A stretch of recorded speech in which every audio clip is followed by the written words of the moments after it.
আসসালামু আলাইকুম। আজকে এমন একটি জায়গায় উপস্থিত হয়েছে যেখানে মানুষ কিন্তু বিভিন্ন ধরনের ফসল এবং শাকসবজি কিন্তু চাষ করে। তো সেটাই মূলত আপনাদেরকে এখন দেখাতে চলেছে যে দেখুন, এটা আমাদের সেই ক্যানাল, বিখ্যাত ক্যানাল। মূলত আমাদের চাষ কাজের জন্য যতটুকু পরিমাণ সেচের প্রয়োজন হয় তার 20% পানি কিন্তু আমরা এই ক্যানাল থেকে পেয়ে থাকি, যে দেখুন। আর এই ক্যানালটা কিন্তু সরাসরি আপনার আলমডাঙ্গা কুমা নদীর সাথে কানেক্টেড। আলমডাঙ্গা যে কুমা নদী আছে সেটার সাথে মূলত সরাসরি কানেক্টেড। তো এর পাশাপাশি কিন্তু আমরা সামনের এই সাইডে একটু ধানের যে চাষগুলো আছে মূলত কিন্তু সেটাই দেখতে পাচ্ছি, যে দেখুন।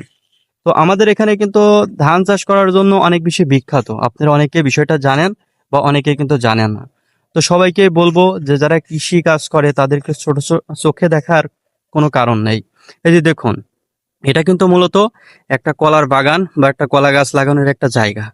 অনেকে আছে তারা কিন্তু এই যে আমাদের যে পানি দেওয়ার জন্য বা সেচ দেওয়ার জন্য যে জায়গা আছে তার উপরে মূলত এই কলার চাষগুলা কিন্তু করছে। এখানে মাশাল্লাহ অনেক সুন্দর সুন্দর কিন্তু কলা হয়েছে, যে দেখুন। তো আমরা যদি এই সাইড একটু দেখি, যে দেখুন বিদ্যুৎ, সরি, বেলা কিন্তু ইতিমধ্যে প্রায় যাবে যাবে অবস্থা। তো এই মুহূর্তেও তাপমাত্রাটা কিন্তু সে আগের মতোই আছে। মানে এত এত গরম রে ভাই, এটা আপনাদেরকে বলে বোঝাতে পারবো না। আমার তো মনে হয় যে বাংলাদেশের ভিতরে যদি সবচেয়ে বেশি গরম পড়ে সেটা হচ্ছে আমাদের আলমডাঙ্গা এই শহরটাতে। মানে আলোর এত এত তাপ, এই তাপের ভিতরেও আমরা কৃষকরা কিন্তু সচ্ছলভাবে এই চাষগুলা করার জন্য চেষ্টা করি, শুধুমাত্র এই দেশের কথা ভেবে এবং দেশের মানুষের কথা ভেবে। এই যে আপনারা দেখুন, আমাদের এখানে শত শত বিঘা কিন্তু এই ধানের চাষগুলা করা হয়, শুধুমাত্র দুই এক কাটা। বিষয়টা কিন্তু এমন নয়। মানে আমাদের সামনে পিছনে যেদিকে যদি দেখায় আপনাদের, সেই সাইডে মূলত এই ধান চাষ করে। আমরা যদি একটু নিচের সাইডে আপনাদের যাই, মানে কাছাকাছি, তবে একটু ভালো করে দেখাতে পারি। তবে একটু আমরা নিচের সাইডে যাই, যে একটু দেখাই আপনাদেরকে বিষয়টা। এই যে দেখুন, মূলত এই যে ধানগুলো যে চাষ করা হচ্ছে, ধান চাষ করার জন্য এত শ্রম দেওয়া লাগে সেটা আপনাদেরকে বলে বোঝাতে পারবো না।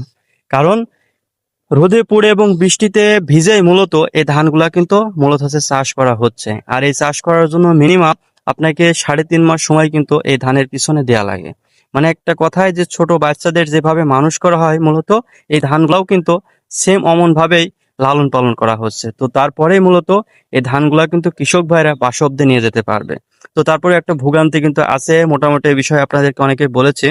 আমাদের এখানে যে মূলত একটা ব্রিজ আছে, এই ধানগুলা কিন্তু মূলত এই যে ক্যানালটা আছে, ক্যানালের ওপাশে নিয়ে যাওয়ার জন্য আমাদেরকে কিন্তু একটা ব্রিজ আছে, ব্রিজটার প্রয়োজন হয়। তো ওই ব্রিজটার কি হয়েছে, মাঝখান থেকে কিন্তু ভেঙে গেছে।